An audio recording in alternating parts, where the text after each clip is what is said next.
Olá, boa noite. Sejam bem-vindos ao direto. Esta semana o tema é parentalidade, para o direto de hoje e para o direto de quarta-feira. Seria um tema inesgotável, mas na realidade aqui vou só tentar abordar en passant o que é a parentalidade e o que está associado. Vamos só aguardar um bocadinho, à espera que mais pessoas entrem no direto. Vão dizendo quem está aí, para ter noção de quem é que está a acompanhar o direto com o tema desta semana, parentalidade. Um tema que, para quem tem filhos, é um tema tão particular e para alguns tão peculiar. Para todos, muito importante e deveria ser muito interessante. Olá, Graça, boa noite. Um beijinho para ti, obrigada por estares aí desse lado. Ora bem, esta semana o tema dos diretos de hoje e de quarta-feira vão ser sobre a parentalidade. E o que é isto da parentalidade? A parentalidade são ações que os pais, avós ou cuidadores das crianças necessitam de colocar em prática para a sua educação e também para o seu desenvolvimento. É certo que essas práticas são sempre exercidas mediante os padrões e as crenças que os pais trazem com eles, obviamente, não é? Mas isso depois também vai dar outro tema bastante mais longo. Há pais que, entretanto, já têm uma outra visão, já acham que a educação que tiveram de todo querem para os seus filhos. As gerações são outras, as sociedades em que estamos inseridas são outras, as exigências e também os focos de dispersão. Olá, Cristina, boa noite, um beijinho para si também, obrigada. Os focos de dispersão para as crianças e adolescentes hoje em dia também são outros, são diferentes, são muito mais estimuladores. Às vezes as coisas menos boas estão mais de perto do que estariam antigamente. Hoje é tudo muito mais volátil, é tudo muito mais rápido, é tudo muito mais descartável, chega-se rápido a qualquer lugar, tem-se informação de forma rápida. Entretanto, também há os outros pais que, de alguma forma, pelas crenças e padrões que trazem consigo, acham que querem para os seus filhos o mesmo tipo de educação que eles tiveram, que os pais deles lhes deram. E, obviamente, isso muitas das vezes vai trazer o dobro dos choques geracionais, que à partida existem sempre, porque são gerações, porque pensam de forma diferente, e ainda bem que assim é. Porque também é na sinergia pais-filhos, pais-avós, pais-cuidadores, que muitas das vezes nós nos alertamos para temas que na realidade, se não fôssemos confrontados, nem tínhamos a noção de que eles existiam. Então hoje vou-vos falar também um bocadinho dos 4 tipos de estilos parentais. Então, vou-vos falar do primeiro, que é o estilo autoritário.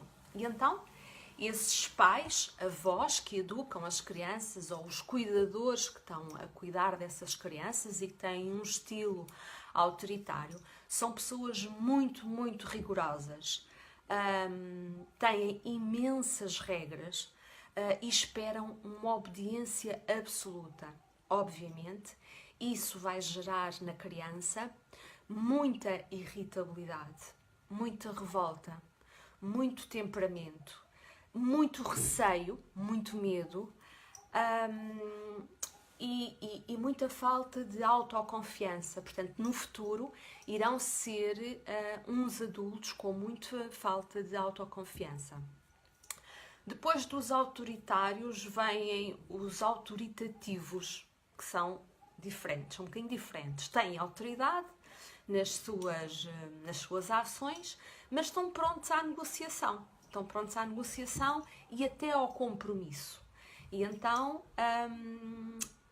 gerem a disciplina com muito mais amor e carinho. Há ali uma negociação entre eles e as crianças, e o ambiente torna-se um pouco mais, como direi um termo inglês, friendly, mais amigável. Olá, Belinha, boa noite, beijinho para ti. Ora bem, este estilo parentário autoritativo vai gerar crianças com mais elevada autoestima, mais autónomas, mais curiosas, mais assertivas e muito interativas. Um outro estilo também parental são os permissivos. Estes pais permissivos são os pais que não exercem controle sobre qualquer comportamento. Não têm regras, só têm ameaças e muitas delas nem são cumpridas. Portanto, vão gerar crianças obviamente desobedientes, agressivas. Olá, Arlindo, boa noite.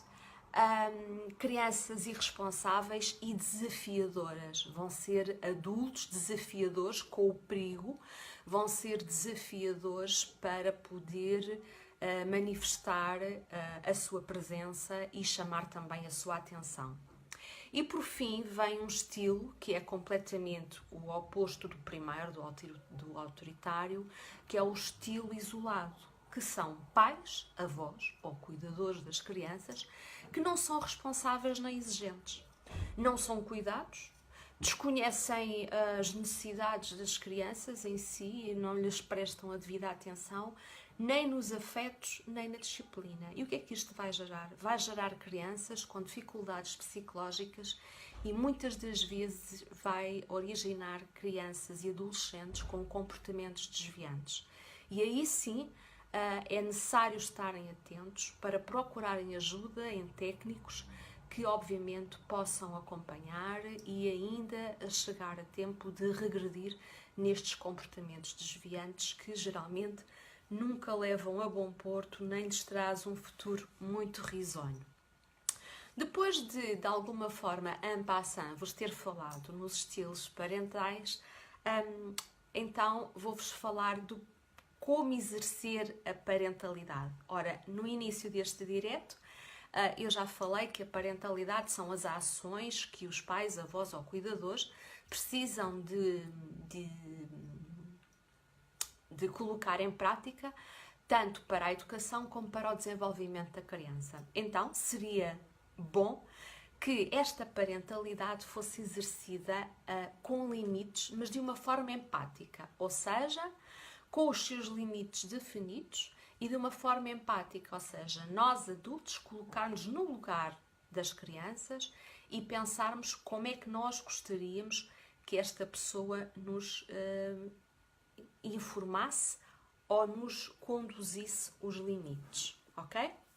Não quero aqui usar a palavra impor limites para já. Isso é mesmo na última instância.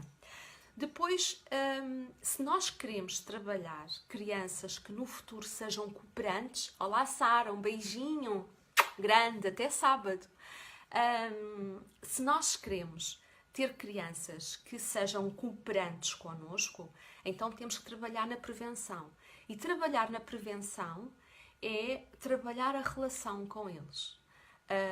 Chamá-los a cooperar nas tarefas domésticas, chamá-los a cooperar nas decisões que os adultos achem que eles podem perfeitamente. Boa noite, Vera, diz a Sara, finalmente chega a hora de ver um direto. Obrigada, Sarinha, beijinho grande, obrigada por estar aqui desse lado. Chamá-los a serem cooperantes e até tomarem algumas decisões que os adultos, pais, avós ou cuidadores, achem que até seria benéfico eles sentirem-se integrados numa tomada de decisão qualquer no seio familiar. Depois é assim, cada criança tem a sua natureza. Às vezes há muito hábito de se dizer, geralmente os pais ouvem-se dizer, ou os avós, ai, 2 filhos, 2 netos, educação igual, tanta diferença que faz um do outro. Bom, mas se calhar é aí a questão. A questão é que, por serem filhos dos mesmos pais, por serem 2 irmãos, têm que ter a mesma educação. Não está certo. Cada criança tem a sua natureza, cada criança tem a sua personalidade.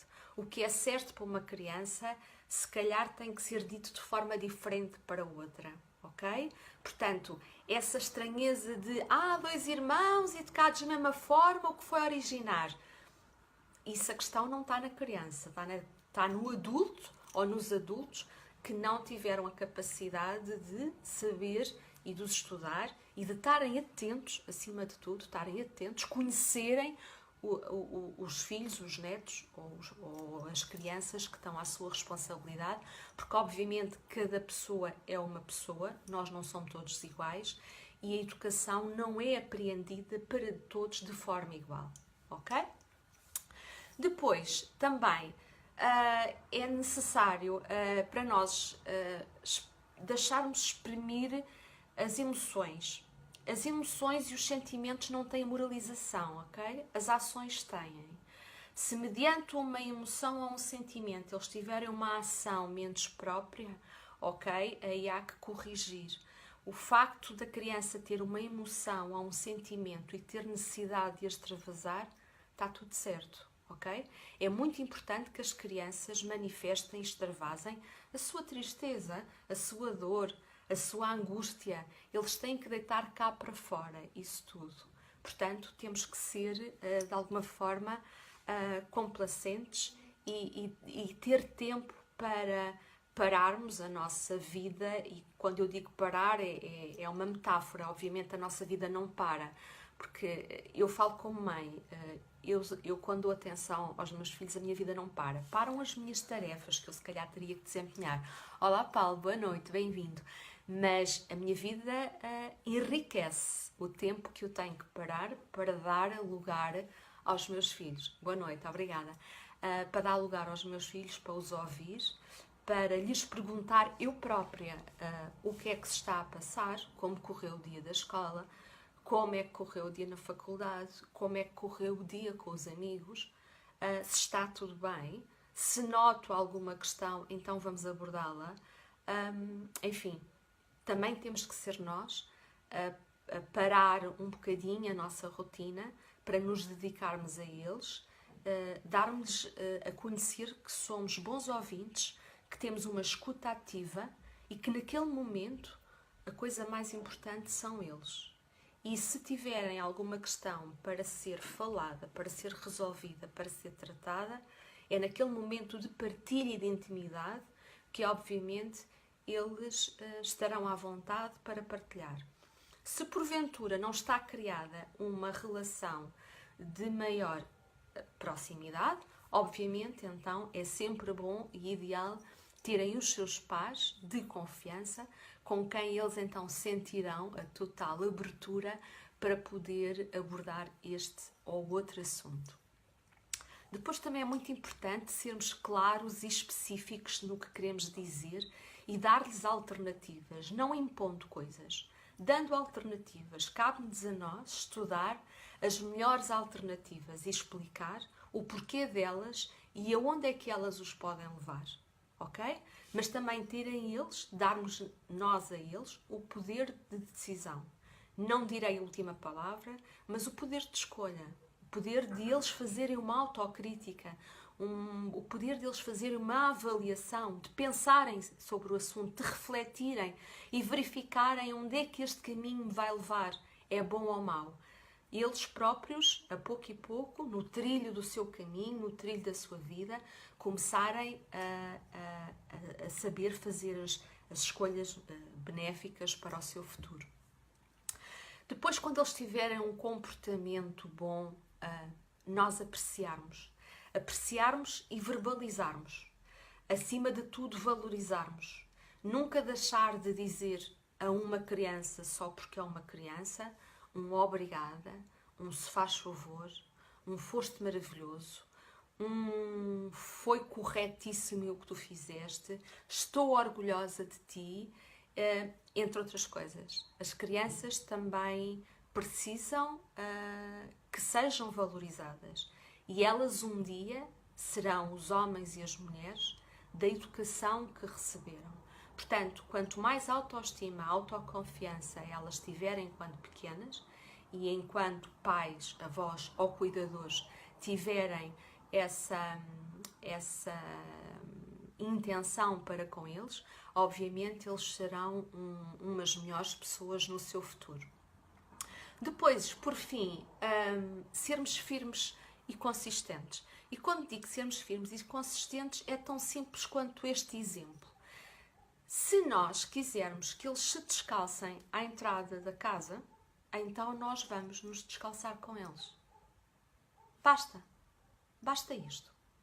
Não é preciso impor, não é preciso ralhar, não é preciso declamar como uma regra escrita na parede.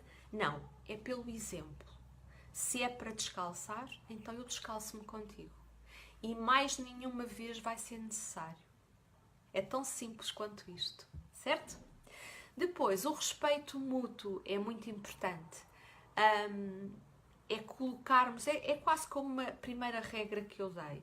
É como se fosse nós tornarmos empáticos. É colocarmos no lugar da criança e pensarmos como é que nós gostaríamos de ser tratados. Com carinho, com respeito, com orgulho, com amor, com carícia. E este respeito mútuo é muito importante. Só uma criança respeitada um dia vai ser respeitador. Portanto, está nas mãos dos pais, avós e cuidadores saberem até que ponto é que podem intervir e fazer daquela criança que tem ao seu cuidado uma pessoa a viver a sua melhor expressão, uma pessoa a ter os seus valores, uma pessoa a viver o seu eu de uma forma autêntica, sublime e quase que perfeita no sentido de que ela é espontânea, está a viver a sua própria essência, ok? Depois, por fim, também não menos importante, e porque não podia faltar, apenas 2 dicas de Feng Shui para os pais e avós e cuidadores das crianças. Então, se queres ter uma relação mais harmoniosa com as crianças que estão ao teu cuidado ou que porventura te possam visitar com frequência ou simplesmente aprecies esta técnica, para a autoestima, imagina que ele faz algum desporto. Ele ou ela faz ginástica, ou faz atletismo, ou faz futebol. Então colocar no quarto da criança ou do adolescente os troféus que ele próprio ganhou. Isso faz dele uma criança com mais autoestima. Ele vai olhar e vai ver que obstáculo a obstáculo ele foi conseguindo ultrapassar e foi ganhando.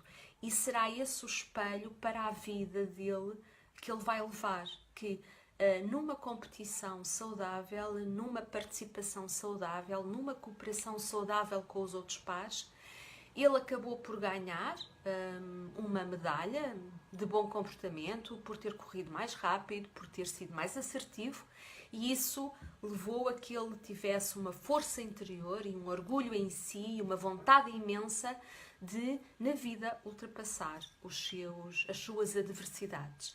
Portanto, isto é uma dica. A segunda dica é estimulá-lo a ele ou a ela poder criar um painel no quarto de familiares e amigos, ou de familiares com amigos, ou só familiares, mas com o qual a criança tenha laços estreitos e que tenham passado momentos alegres e felizes e que, de alguma forma, ele, quando olhe aquele painel, se sinta uma criança amada, se sinta uma criança com uma estrutura por trás, sinta uma criança apoiada, sinta que tem valores a seguir e que se sinta, acima de tudo, uma criança muito, muito feliz. E pronto, por hoje é tudo. Vou voltar com o mesmo tema, parentalidade, na próxima quarta-feira, às 21h30, a continuidade deste tema. Portanto, espero que tenham gostado, que vos tenha sido útil, que vos tenha feito sentido E se quiserem colocar questões, agora no direto antes de me despedir, ou então depois nos comentários, estejam à vontade. Responderei com todo o gosto ao que vos for pertinente, ok? Portanto, se ninguém tem nada a colocar, eu despeço-me. Beijinhos, Sara, para ti em especial, que já apareceu aqui o teu comentário. Um beijinho também, Cristina, obrigada por também ter estado aí desse lado. Portanto, até quarta, para falarmos de parentalidade 2. Beijinhos, uma excelente terça-feira. Obrigada.